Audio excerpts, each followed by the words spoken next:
million an hour in interest from the American people. $36 million an hour in interest from the American people. My children, my two children, were born $86,000 in debt based on the national debt. Now, why am I going to take away from those children to give to somebody that is going to be born in 2030? That's not going to happen. So that was my decision. It was very easy. You know, you think about stuff like fear. Oh, the IRS is going to get you. They're going to take your stuff. That's not important to me. Stuff's not important to me. My children are important to me. I'm one of those mothers that will roll up her sleeves with one leg and try to whoop you if you mess with my children. And I think that a lot of mothers are like that. So this is what my decision was. And I went on and started educating people. One of the things that people asked me once I made this decision and started talking about it, how are we going to run the country without the income tax? I don't know how much Dan got into it, but the Grace Commission report that Ronald Reagan put out in 1984, says that none of the money collected in income tax goes towards running the country. But the bottom line is it's not going towards running the country, so you patriotic people out there, you've been fooled. Beardsley Rummel, he was Federal Reserve Chairman back in 1946, did a speech before the American Bar Association. The title of his speech was Taxes for Revenue Are Obsolete.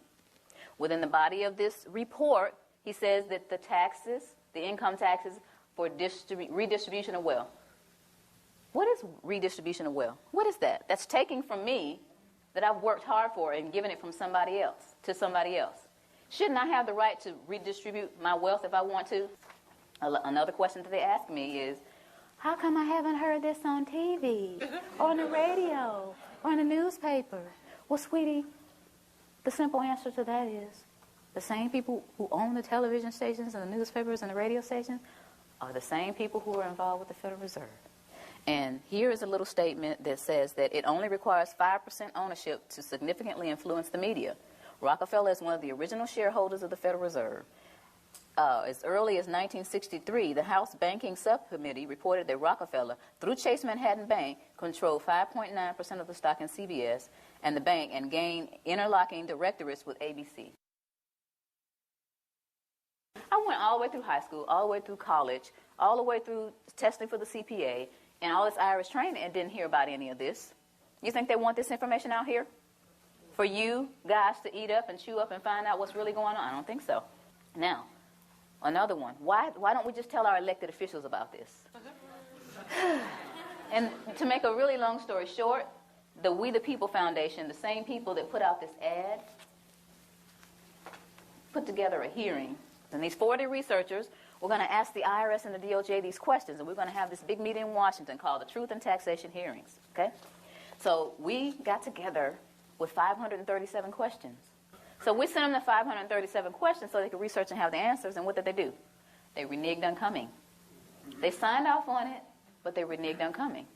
So you all didn't get to hear the truth. We went on and had the hearings anyway, put it on CD, marched around Washington, giving it to all 535 congressmen and senators. Please look at this information. We got stupid responses back like, thank you for visiting our offices in Washington. The next time you come to Washington, please visit us again. They don't care. Your presidents don't care. Another one that they ask me, or they'll say something like, well, this just sounds like it's some kind of conspiracy theory. Y'all hear that a lot? Okay. But tell me this, what's the difference between a conspiracy and a strategy?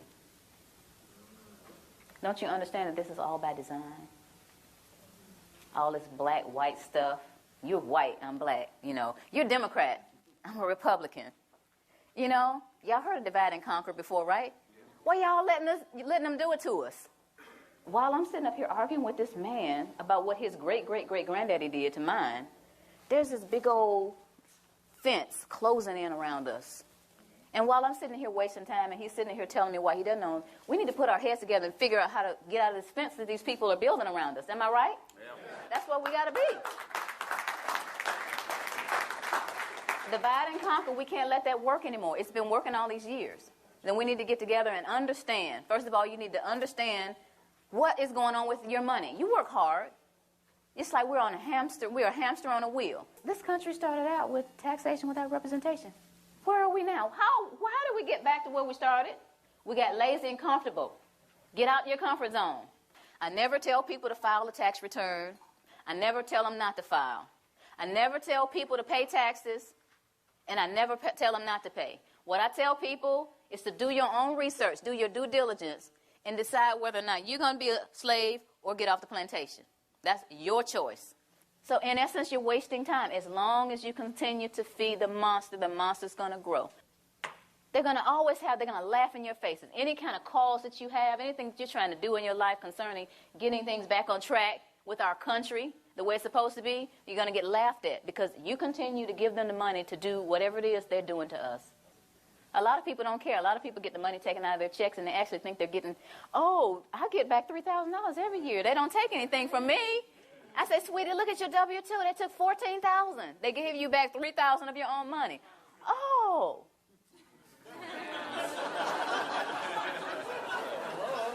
But the point is, if each of us understands where we are, who we are, and tries to do something about it, then we're going to get somewhere.